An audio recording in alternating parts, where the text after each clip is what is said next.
కూటమి సర్కార్పై మాజీ CM Jagan fire అయ్యారు. రాష్ట్రంలో ఏ పంటకి కనీస మద్దతు ధర దక్కడం లేదన్నారు. కష్టపడి పండించిన మిర్చి రైతుల పరిస్థితి అధ్వానంగా మారిందని ఆరోపించారు. తమ ప్రభుత్వ హయాంలో మద్దతు ధర కల్పించామని జగన్ గుర్తు చేశారు. రైతు సమస్యలపై మాట్లాడటానికి వస్తుంటే కావాలని అడ్డుకున్నారని చెప్పారు. తప్పకుండా మరోసారి తమ ప్రభుత్వం వస్తుందని, ఆ రోజు చంద్రబాబుకి కనీసం సెక్యూరిటీ లేకుండా చేయగలమని అన్నారు.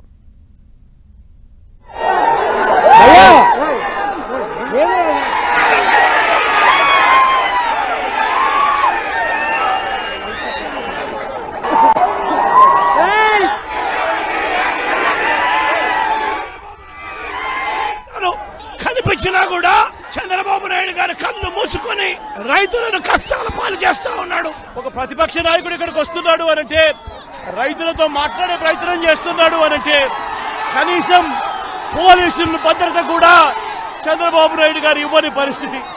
నేను ఇదే చంద్రబాబు నాయుడు గారికి చెప్తా ఉన్నా, ఎల్లకాలం మీ ప్రభుత్వం ఉండదు.